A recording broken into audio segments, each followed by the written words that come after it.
ಹಾಗಾದ್ರೆ ಈ ಪ್ರಕರಣ ನಡೆದಿದ್ದು ಯಾವ ರೀತಿ ಅದನ್ನ ನೋಡ್ತಾ ಹೋಗೋಣ. ಯಾವಾಗ ಆರಂಭ ಆಯಿತು ಒಂದೊಂದಾಗಿ ದೃಶ್ಯಗಳನ್ನ ವಿವರಿಸ್ತಾ ಹೋಗ್ತೀವಿ. ಜೂನ್ 6ನೇ ತಾರೀಕಿನ ದೃಶ್ಯವನ್ನ ಗಮನಿಸ್ತಾ ಇದ್ದೀರಿ.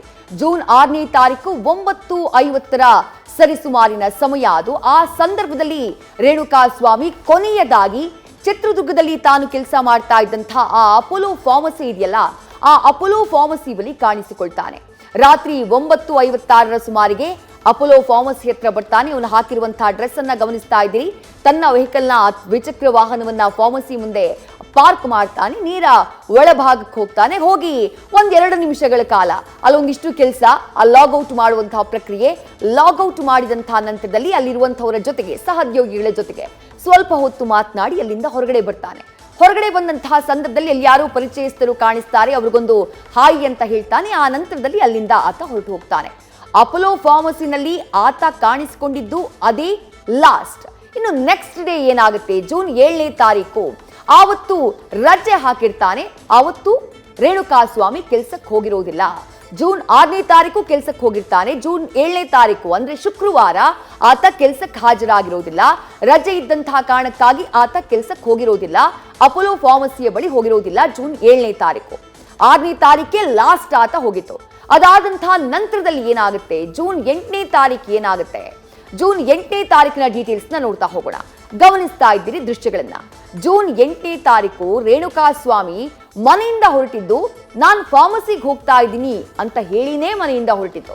ಅದನ್ನ ಈಗಾಗಲೇ ಮನೆಯವರು ಮಾಧ್ಯಮಗಳ ಜೊತೆ ಮಾತನಾಡುವಂತಹ ಸಂದರ್ಭದಲ್ಲಿ ಕನ್ಫರ್ಮ್ ಮಾಡಿದ್ದಾರೆ.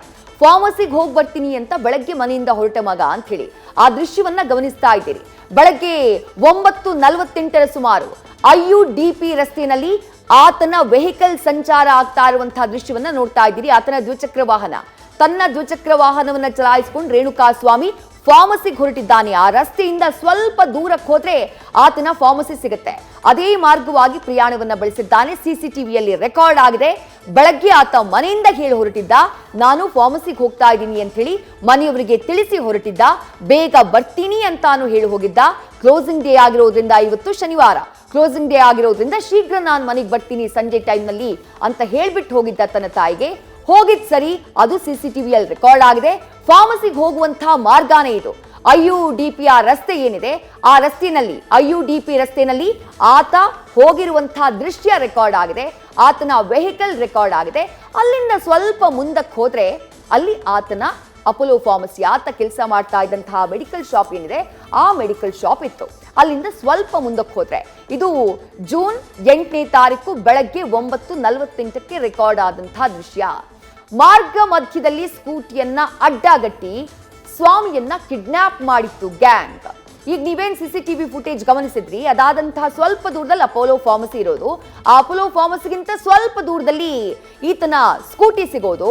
ಆ ಸ್ಕೂಟಿ ಸಿಗೋದಕ್ಕಿಂತ ಮುಂಚೆ, ಅಂದ್ರೆ ಆ ಸ್ಕೂಟಿ ಬಿದ್ದಂತಹ ಜಾಗ ಹೆಚ್ಚು ಕಮ್ಮಿ ಅಥವಾ ಅದಕ್ಕಿಂತ ಸ್ವಲ್ಪ ಮುಂಚೆ ಈ ವೈಟ್ ಕಲರ್ ಗಾಡಿಯನ್ನ ಏನ್ ಗಮನಿಸ್ತಾ ಇದ್ದೀರಿ, ಸ್ಕಾರ್ಪಿಯೋ ವೆಹಿಕಲ್ ನ ಏನ್ ಗಮನಿಸ್ತಾ ಇದ್ದೀರಿ, ಮಾರ್ಗ ಮಧ್ಯೆ ರೇಣುಕಾ ಸ್ವಾಮಿಯನ್ನ ಅಡ್ಡಗಟ್ಟಿ ಆತನನ್ನ ಕಿಡ್ನಾಪ್ ಮಾಡಲಾಗಿತ್ತು ಅನ್ನೋದಕ್ಕೆ ಸಾಕ್ಷಿಯಾಗಿ ಲಭ್ಯವಾಗಿರುವಂತಹ CCTV ಫುಟೇಜ್. ಆ ಗಾಡಿಯನ್ನ ಆಲ್ರೆಡಿ ಸೀಸ್ ಮಾಡಲಾಗಿದೆ. ಅದನ್ನ ಕೂಡ ನೀವು ನೋಡ್ತಾ ಇದ್ದೀರಿ. ಇದೇ ಗಾಡಿಯಲ್ಲಿ ಚಿತ್ರದುರ್ಗದಿಂದ ರೇಣುಕಾ ಸ್ವಾಮಿಯನ್ನ ಕಿಡ್ನಾಪ್ ಮಾಡಲಾಗಿರುತ್ತೆ. ಅಪೋಲೋ ಫಾರ್ಮಸಿಗೆ ಹೋಗ್ಬೇಕು, ಅವನು ಅದೇ ರೂಟ್ ನಲ್ಲಿ ಹೋಗ್ತಾ ಇದ್ದ. ಆದ್ರೆ ದಾರಿ ಮಧ್ಯೆ ಅಡ್ಡಗಟ್ತಾರೆ. ಅಡ್ಡಗಟ್ಟುವವರು ಯಾರು ಅಂತ ಹೇಳಿದ್ರೆ ರಘುದರ್ಶನ್, ರಾಘವೇಂದ್ರ ಅಲಿಯಾಸ್ ರಘುದರ್ಶನ್, ಜಗ್ಗು, ಅನು, ಹಾಗೆ ಮತ್ತೋರ್ವ ಆ ಚಿತ್ರದುರ್ಗದ ನಿವಾಸಿಗಳೇ. ಅಷ್ಟು ಜನಾನು 4-5 ಮಂದಿ ಸೇರಿ ಅಡ್ಡಗಟ್ತಾರೆ. ಅಡ್ಡಗಟ್ಟಿ ರೇಣುಕಾ ಸ್ವಾಮಿಯನ್ನ ಆತನ ವೆಹಿಕಲ್ನ ಅಲ್ಲೇ ಬೀಳಿಸಿ ಅಲ್ಲೇ ತಳ್ಳಿ ಆತನನ್ನ ಎತ್ತಾಕೊಂಡು ಬರ್ತಾರೆ. ಎತ್ತಾಕೊಂಡು ಬರೋದು ಈ ಗಾಡಿನಲ್ಲಿ. ಈ ವೈಟ್ ಕಲರ್ ಸ್ಕಾರ್ಪಿಯೋನ ಏನ್ ಗಮನಿಸ್ತಾ ಇದ್ದೀರಿ, ಈ ಸ್ಕಾರ್ಪಿಯೋದಲ್ಲಿ ಎತ್ತಾಕೊಂಡು ಬರ್ತಾರೆ. ನೇರವಾಗಿ ಬೆಂಗಳೂರಿಗೆ ಕತೆ ಶಿಫ್ಟ್ ಆಗೋದು ಅಲ್ಲಿಂದ. ಗಮನಿಸ್ತಾ ಇದ್ದೀರಿ. ಜೂನ್ 8ನೇ ತಾರೀಕು ಮಧ್ಯಾಹ್ನದ ವೇಳೆಗೆ ಏನಾಗುತ್ತೆ ಅಂತ ಹೇಳಿ, ಮಧ್ಯಾಹ್ನದ ವೇಳೆಗೆ RR ನಗರದ ಆ ಶೆಡ್, ಕೊಲೆ ನಡೆದಂತಹ ಪಟ್ಟಣಗೆರೆಯ ಶೆಡ್ ಇದೆಯಲ್ಲ, ನಿನ್ನೆಯಿಂದ ಮೊನ್ನೆ ಪ್ರಕರಣ ನಡೆದಾಗಿಂದ ಇಡೀ ಪ್ರಕರಣದ ಕೇಂದ್ರ ಬಿಂದುವಾಗಿರುವಂತಹ ಶೆಡ್, ಆ ಶೆಡ್ಗೆ ಎತ್ತಾಕೊಂಡು ಬರ್ತಾರೆ. ಶೆಡ್ಗೆ ಕರ್ಕೊಂಡು ಬಂದು ಆತನ ಮೇಲೆ ಹಲ್ಲೆಯನ್ನ ಮಾಡಲಾಗುತ್ತೆ. ರೇಣುಕಾ ಸ್ವಾಮಿಯ ಮೇಲೆ ಹಲ್ಲೆಯನ್ನ ಮಾಡಲಾಗುತ್ತೆ. ನಟ ದರ್ಶನ್ ಅವರು ಕೊಟ್ಟಂತಹ ಸೂಚನೆಯ ಮೇರೆಗೆ ರಾಘವೇಂದ್ರ ಅಂಡ್ ಗ್ಯಾಂಗ್ ರೋಡ್ನಲ್ಲಿ ಅಡ್ಡಗಟ್ಟಿ ರೇಣುಕಾ ಸ್ವಾಮಿಯನ್ನ ಎತ್ತಾಕೊಂಡು ಬರೋದು. ಎತ್ತಾಕೊಂಡು ಬಂದಂತಹ ನಂತರದಲ್ಲಿ ಇಲ್ಲಿ ಮತ್ತೊಂದಿಷ್ಟು ಜನ ಆರೋಪಿಗಳು ಇಲ್ಲಿ ಜಾಯಿನ್ ಆಗ್ತಾರೆ. ಎಲ್ಲರೂ ಸೇರಿ ರೇಣುಕಾ ಸ್ವಾಮಿಯ ಮೇಲೆ ಹಲ್ಲೆಯನ್ನ ಮಾಡ್ತಾರೆ. ಜೂನ್ 8ನೇ ತಾರೀಕು ಮಧ್ಯಾಹ್ನ RR ನಗರದ ಶೆಡ್ನಲ್ಲಿ ಹಲ್ಲೆಯಾಗುತ್ತೆ. ಆ ನಂತರದಲ್ಲಿ ನಟ ದರ್ಶನ್ ಅವರ ಎಂಟ್ರಿ ಆಗುತ್ತೆ ಈ ಘಟನಾ ಸ್ಥಳಕ್ಕೆ. ಈ ಶೆಡ್ ಏನಿದೆ ಇಲ್ಲಿಗೆ ನಟ ದರ್ಶನ್ ಅವರು ಕೂಡ ಬರ್ತಾರೆ. ದರ್ಶನ್ ಕೂಡ ಬಂದು ರೇಣುಕಾ ಸ್ವಾಮಿ ಮೇಲೆ ಮನಸ್ಸು ಇಚ್ಛೆ ಥಳಿಸಿದ್ದಾರೆ ಅನ್ನುವಂಥ ಮಾಹಿತಿ ಆಲ್ರೆಡಿ ಲಭ್ಯ ಆಗಿದೆ. ಇವೆಲ್ಲವೂ ಕೂಡ ಕಪೋಲ ಕಲ್ಪಿತ ಅಲ್ಲ. ಖುದ್ದು ಪೊಲೀಸರು ರಿಮಾಂಡ್ ಅರ್ಜಿಯಲ್ಲಿ ಆರೋಪಿಗಳನ್ನ ಕಸ್ಟಡಿಗೆ ಕೇಳೋಕೆ ಅಂತ ಹೇಳಿ ರಿಮಾಂಡ್ ಅರ್ಜಿಯನ್ನ ಕೋರ್ಟಿಗೆ ಸಲ್ಲಿಸಿದ್ರಲ್ಲ, ಕೋರ್ಟಿಗೆ ಸಲ್ಲಿಸಿರುವಂತಹ ರಿಮಾಂಡ್ ಅರ್ಜಿಯಲ್ಲಿ ಪೊಲೀಸರು ಉಲ್ಲೇಖ ಮಾಡಿರುವಂತಹ ಅಂಶಗಳು, ಇಡೀ ಘಟನಾಕ್ರಮ ಹೇಗಾಯ್ತು ಅನ್ನೋದನ್ನ ಪೊಲೀಸರು ಉಲ್ಲೇಖ ಮಾಡಿದ್ದಾರೆ. ಕೋರ್ಟ್ಗೆ ಸಲ್ಲಿಕೆ ಮಾಡಿದಂತಹ ರಿಮಾಂಡ್ ಡಾಕ್ಯುಮೆಂಟ್ ನಲ್ಲಿ, ಅಫಿಡವಿಟ್ ನಲ್ಲಿ ಉಲ್ಲೇಖ ಮಾಡಿದ್ದಾರೆ. ಆ ಘಟನಾಕ್ರಮವನ್ನ ನಿಮಗೆ ವಿವರಿಸುವಂತಹ ಕೆಲಸವನ್ನ ಮಾಡ್ತಾ ಇದ್ದೀವಿ. ಶೆಡ್ಗೆ ಕರ್ಕೊಂಡು ಬಂದಂತಹ ನಂತರದಲ್ಲಿ ಮೊದಲಿಗೆ ಮಧ್ಯಾಹ್ನ ಆ ಉಳಿದಂತಹ ಸಹಚರರು ಯಾರಿದ್ದಾರೆ ಅವರು ಹಲ್ಲೆಯನ್ನ ಮಾಡ್ತಾರೆ ರೇಣುಕಾ ಸ್ವಾಮಿ ಮೇಲೆ. ಅದಾದ ನಂತರ ನಟ ದರ್ಶನ್ ಅವರ ಎಂಟ್ರಿ ಆಗುತ್ತೆ. ನಟ ದರ್ಶನ್ ಅವರು ಕೂಡ ರೇಣುಕಾ ಸ್ವಾಮಿಯ ಮೇಲೆ ಮನಸ್ಸು ಇಚ್ಛೆ ಥಳಿಸ್ತಾರೆ. ಅದಾದಂತಹ ನಂತರದಲ್ಲಿ ದರ್ಶನ್ ಜೊತೆಯೇ ಬಂದಿದ್ದಂತಹ ಪವಿತ್ರಾ ಗೌಡ, ಆಕೆ ರೇಣುಕಾ ಸ್ವಾಮಿಗೆ ಚಪ್ಪಲಿಯಿಂದ ಹೊಡೆದಿದ್ದಾಳೆ ಅನ್ನುವಂಥ ಮಾಹಿತಿ ಇದೆ. ಆಕೆಯೂ ಹಲ್ಲೆಯನ್ನ ಮಾಡ್ತಾರೆ ರೇಣುಕಾ ಸ್ವಾಮಿಯ ಮೇಲೆ. ಯಾಕಂದ್ರೆ ಇಡೀ ಪ್ರಕರಣ ಶುರುವಾಗುವುದೇ ಪವಿತ್ರಾ ಗೌಡ ಇಂದ. ರೇಣುಕಾ ಸ್ವಾಮಿ ಅಶ್ಲೀಲವಾಗಿ ಮೆಸೇಜ್ ಮಾಡಿದ್ದ ಅಂತ ಹೇಳಲಾಗ್ತಾ ಇರೋದೇ ಈ ಪವಿತ್ರಾ ಗೌಡಗೆ. ಯಾವಾಗ ಮೆಸೇಜ್ ಹದ್ದು ಮೀರಿದೆ ಅಂತ ಅನ್ನಿಸ್ತೋ ಪೊಲೀಸರ ಬಳಿ ಹೋಗ್ಬೇಕಾಗಿತ್ತು, ಸೈಬರ್ ಕ್ರೈಮ್ ಪೊಲೀಸರಿಗೆ ಮಾಹಿತಿಯನ್ನ ನೀಡಬೇಕಾಗಿತ್ತು. ಹಾಗೆ ಮಾಡೋದಿಲ್ಲ ಪವಿತ್ರಾ ಗೌಡ, ನೇರವಾಗಿ ದರ್ಶನ್ ಗಮನಕ್ಕೆ ತರ್ತಾಳೆ. ದರ್ಶನ್ ಗಮನಕ್ಕೆ ತಂದಾಗ ನಟ ದರ್ಶನ್ ಅವರು ಪೊಲೀಸರ ಗಮನಕ್ಕೆ ಆ ಮಾಹಿತಿಯನ್ನ ಕೊಡಬೇಕಾಗಿತ್ತು. ಹಾಗೆ ಮಾಡೋದಿಲ್ಲ ದರ್ಶನ್ ಅವರು. ರಾಘವೇಂದ್ರಂಗ್ ಮಾಹಿತಿಯನ್ನ ಕೊಡ್ತಾರೆ, ಎತ್ತಾಕೊಂಡ್ ಬನ್ನಿ ಅಂತ ಸೂಚಿಸ್ತಾರೆ. ಇವರು ಎತ್ತಾಕೊಂಡ್ ಬರ್ತಾರೆ. ಎತ್ತಾಕೊಂಡ್ ಬಂದ್ಮೇಲೆ ಈ ಶೆಡ್ ನಲ್ಲಿ ಹಲ್ಲೆಯನ್ನ ಮಾಡಲಾಗುತ್ತೆ. ಮೊದಲಿಗೆ ಸಹಚರರು, ಅದಾದ ನಂತರ ದರ್ಶನ್ ಹಾಗೆ ಪವಿತ್ರಾ ಗೌಡ ಎಂಟ್ರಿ.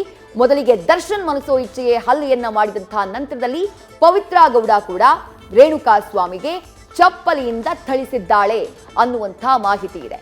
ಅದಾದ ನಂತರ ಏನಾಗುತ್ತೆ, ಜೂನ್ 8ನೇ ತಾರೀಕು ಈ ಮಧ್ಯಾಹ್ನ ನಂತರ ಎಲ್ಲ ಕಾರ್ಯಕ್ರಮಗಳಾಗುತ್ತಲ್ಲ, ಥಳಿಸೋದು, ಹೊಡೆಯೋದು, ಮನ ಬಂದಂತೆ ಚಚ್ಚೋದು, ಬೈಯೋದು ಎಲ್ಲ ಆಗುತ್ತಲ್ಲ, ಆವತ್ತು ಸಂಜೆ 5:30ಕ್ಕೆ ಶೆಡ್ನಿಂದ ದರ್ಶನ್ ಹಾಗೆ ಪವಿತ್ರಾ ಗೌಡ ಅಲ್ಲಿಂದ ವಾಪಸ್ ಆಗ್ತಾರೆ. ಅಂದ್ರೆ ಅವ್ರ ಉದ್ದೇಶ ಇದ್ದಿದ್ದು ರೇಣುಕಾ ಸ್ವಾಮಿಯನ್ನ ಕರೆದ್ಬಿಟ್ಟು ಅವನಿಗೆ ಹೊಡೆದ್ಬಿಟ್ಟು ವಾರ್ನ್ ಮಾಡಬೇಕು ಅಂತ ಹೇಳಿ ಹೊಡಿತಾರೆ, ವಾರ್ನ್ ಕೂಡ ಮಾಡ್ತಾರೆ. ಅದಾದ ನಂತರ ಅಲ್ಲಿಂದ ನಟ ದರ್ಶನ್ ಹಾಗೆ ಪವಿತ್ರಾ ಗೌಡ, ದರ್ಶನ್ ಅವರ ಆಪ್ತ ಗೆಳತಿ, ಈ ಪ್ರಕರಣದ A1 ಆರೋಪಿ, ಈ ಪ್ರಕರಣದ ಮೂಲ ಸೂತ್ರಧಾರಿ, ಅವರಿಬ್ರು ಅಲ್ಲಿಂದ ಹೊರಟು ಬಿಡ್ತಾರೆ. ಆ ಶೆಡ್ ನಿಂದ ಹೊರಟು ಬಿಡ್ತಾರೆ. ಜೂನ್ 8ನೇ ತಾರೀಕು ಅಂದ್ರೆ ಶನಿವಾರ ಸಂಜೆ 5:30ಕ್ಕೆ ಅವರಲ್ಲಿಂದ ವಾಪಸ್ ಆಗೋದು, ಆ ಶೆಡ್ ನಿಂದ ವಾಪಸ್ ಹೋಗೋದು. ಅದಾದ ನಂತರ ಏನಾಗುತ್ತೆ ಗಮನಿಸ್ತಾ ಇದ್ದೀರಿ.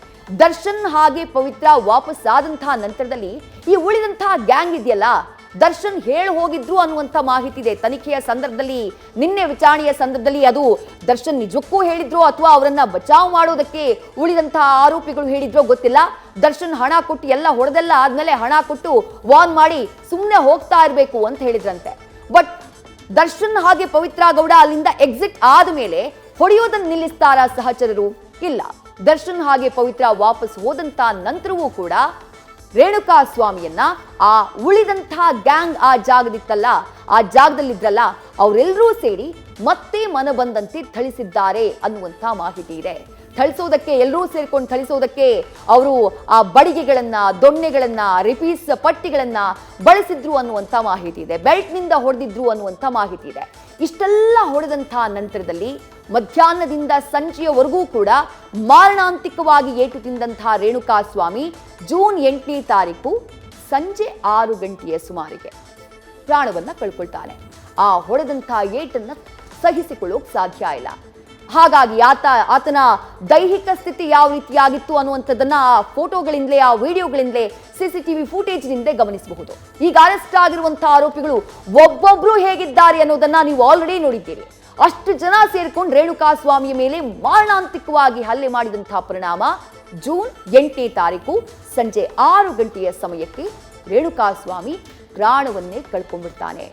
ಇಲ್ಲಿಗೆ ರೇಣುಕಾ ಸ್ವಾಮಿಯ ಅಂತ್ಯ ಆಯ್ತು. ಈಗ ವಾಟ್ ನೆಕ್ಸ್ಟ್? ಸಾಯ್ತಾನೆ ಅನ್ನುವಂಥ ನಿರೀಕ್ಷೆ ಈ ರೀತಿಯಾಗಿ ರಾಕ್ಷಸರಂತೆ ಹಲ್ಲೆ ಮಾಡಿದವರಿಗಿತ್ತೋ ಇಲ್ವೋ ಗೊತ್ತಿಲ್ಲ.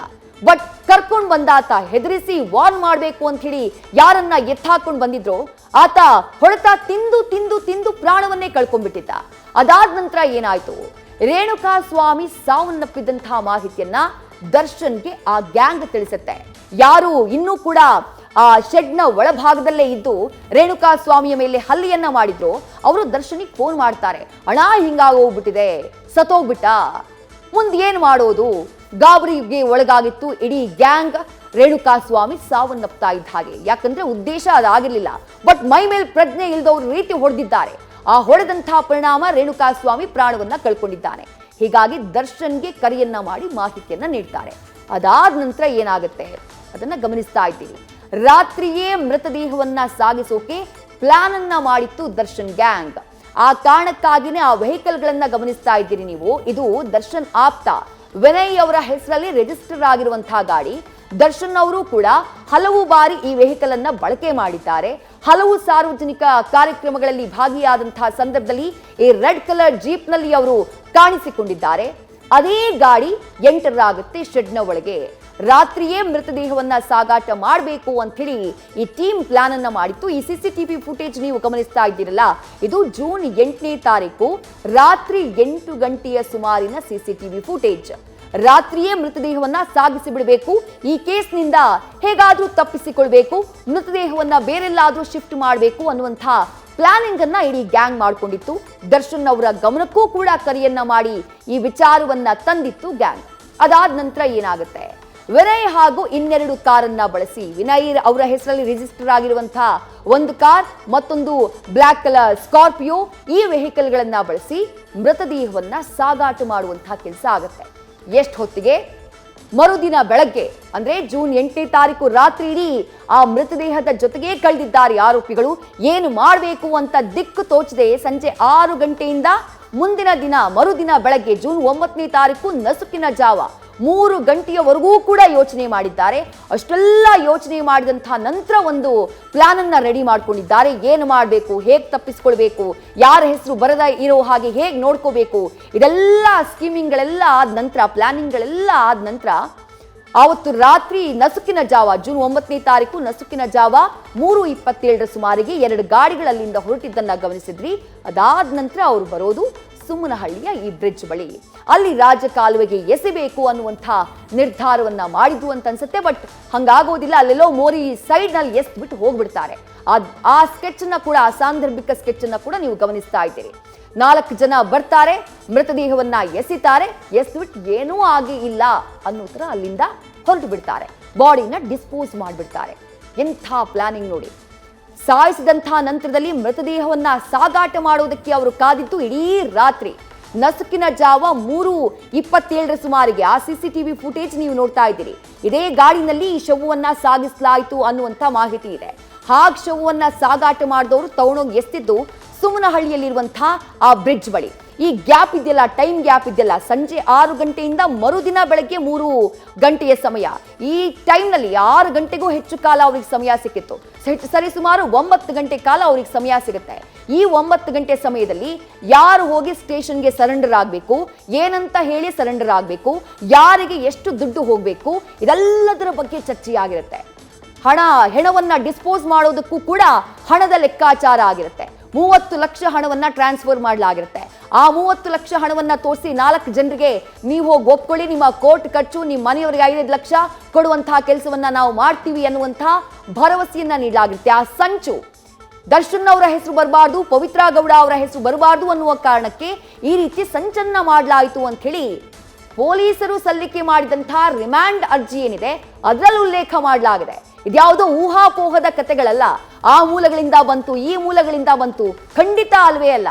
ಪೊಲೀಸರು ಕಸ್ಟಡಿಗೆ ಕೇಳೋದಕ್ಕೆ ಅಂತ ಹೇಳಿ ನ್ಯಾಯಾಧೀಶರ ಮುಂದೆ ಮೊನ್ನೆ ಸಲ್ಲಿಕೆ ಮಾಡಿದ್ರಲ್ಲ, ಆ ಸಂದರ್ಭದಲ್ಲಿ ರಿಮ್ಯಾಂಡ್ ಅರ್ಜಿಯಲ್ಲಿ ಅವರು ಉಲ್ಲೇಖ ಮಾಡಿರುವಂತಹ ವಿಚಾರಗಳಿಗೂ ಇದೇ ರಿಮ್ಯಾಂಡ್ ಅರ್ಜಿ, ಈ ರಿಮ್ಯಾಂಡ್ ಅರ್ಜಿಯಲ್ಲಿ ಉಲ್ಲೇಖ ಮಾಡಿದ್ದಾರೆ.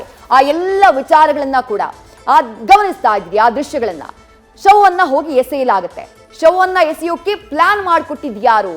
ಪ್ರದೂಷ್, ದೀಪಕ್ ಹಾಗೆ ವಿನಯ್. ಆತನ ಆ ವಿನಯ್ ವೆಹಿಕಲ್ ನ ಗಮನಿಸ್ತಾ ಇದ್ದೀರಿ. ಮತ್ತೊಂದು ವೆಹಿಕಲ್ ಪ್ರದೋಷ್ ಹೆಸರಲ್ಲಿ ರಿಜಿಸ್ಟರ್ ಆಗಿದೆ ಅನ್ನುವಂಥ ಮಾಹಿತಿ. ಶವವನ್ನ ಎಸೆಯುವುದಕ್ಕೆ ವ್ಯವಸ್ಥೆಯನ್ನ ಮಾಡಿಕೊಟ್ಟಂತವ್ರು ಈ 3 ಜನ. ಅಂದ್ರೆ ಪ್ಲಾನಿಂಗ್ ನ ಮಾಡಿಕೊಡ್ತಾರೆ, ಯಾರು ಎಸಿಬೇಕು, ಹೇಗೆ ವ್ಯವಸ್ಥೆಯನ್ನ ಮಾಡಬೇಕು ಅಂತ ಹೇಳಿ ತಮ್ಮ ವೆಹಿಕಲ್ ಗಳನ್ನ ಕೂಡ ದಾನವಾಗಿ ಕೊಡ್ತಾರೆ. ಇದರಲ್ಲೇ ಶವವನ್ನ ಸಾಗಿಸಿ ಅಂತ ಹೇಳ್ತಾರೆ. ಅದಾದಂತಹ ನಂತರದಲ್ಲಿ ಏನಾಗುತ್ತೆ ಅದನ್ನ ಕೂಡ ಗಮನಿಸ್ತಾ ಹೋಗೋಣ. ಜೂನ್ 9ನೇ ತಾರೀಕು ಬೆಳಗ್ಗೆ ಅಂದ್ರೆ ಒಂದು ಹಂತ ಕೊಲೆ ಆ ನಂತರದ ಸಂಚು ಎಲ್ಲವೂ ಕಂಪ್ಲೀಟ್ ಆಗಿ ಶವವನ್ನ ಎಸ್ತ್ ಹೋಗಿ ಎಲ್ಲವೂ ಮುಗ್ದು ಹೋಯ್ತು. ಜೂನ್ 9ನೇ ತಾರೀಕು ಬೆಳಗ್ಗೆ ಏನಾಗುತ್ತೆ, ರಾಜಕಾಲುವೆ ಬಳಿ ಪೊಲೀಸರಿಗೆ ಮೃತದೇಹ ಪತ್ತೆಯಾಗುತ್ತೆ. ಮೃತದೇಹವನ್ನ ಮೊದಲು ನೋಡೋದು ಪೊಲೀಸರಲ್ಲ, ಮೊದಲು ಒಬ್ಬ ಡೆಲಿವರಿ ಬಾಯ್ ನೋಡ್ತಾನಂತೆ. ಅದಾದಂತಹ ನಂತರದಲ್ಲಿ ಅಲ್ಲೇ ಒಂದು ಸತ್ವ ಅಂತ ಅಪಾರ್ಟ್ಮೆಂಟ್ ಇದೆ, ಆ ಅಪಾರ್ಟ್ಮೆಂಟ್ ನ ಸೆಕ್ಯೂರಿಟಿ ಗಾರ್ಡ್ ಅಲ್ಲೇ ಬೀಟ್ ಹಾಕ್ತಾ ಇದ್ದಂತಹ ಸಂದರ್ಭದಲ್ಲಿ ಆತ ಮೃತದೇಹವನ್ನ ಗಮನಿಸ್ತಾನೆ. ಆತ ಪೊಲೀಸರಿಗೆ ಮಾಹಿತಿಯನ್ನ ನೀಡ್ತಾನೆ. ಆತ ಪೊಲೀಸರಿಗೆ ಮಾಹಿತಿಯನ್ನ ನೀಡಿದಂತಹ ನಂತರದಲ್ಲಿ ಪೊಲೀಸರು ಸ್ಥಳಕ್ಕೆ ಬರ್ತಾರೆ. ಪೊಲೀಸರು ಸ್ಥಳಕ್ಕೆ ಬಂದು ಪರಿಶೀಲನೆ ಮಾಡ್ತಾರೆ.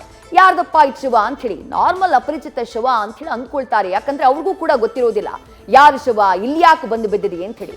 ಬಟ್ ಮೃತದೇಹವನ್ನ ನೋಡಿದಂತಹ ಸಂದರ್ಭದಲ್ಲಿ, ಅದರಲ್ಲಾಗಿರುವಂತಹ ಗಾಯಗಳನ್ನ ನೋಡಿದಂತಹ ಸಂದರ್ಭದಲ್ಲಿ ಕೊಲೆ ಆಗಿರಬಹುದು ಅನ್ನುವಂತಹ ಬಲವಾದ ಅನುಮಾನ ಪೊಲೀಸರಿಗೆ ಮೂಡುತ್ತೆ. ಇನ್ನು ಆಗ್ಲೇ ಹೇಳಿದೆ, ಆ ಟೈಮ್ ಸ್ಪಾನ್ ಇತ್ತಲ್ಲ, 6 ಗಂಟೆಗೆ ಸತ್ತು ಹೋಗೋದು ರೇಣುಕಾಸ್ವಾಮಿ, ಶವವನ್ನ ಡಿಸ್ಪೋಸ್ ಮಾಡೋದು ಇವರು 3:27ಕ್ಕೆ, ಹೆಚ್ಚು ಕಮ್ಮಿ 9 ಗಂಟೆಯ ಸಮಯ.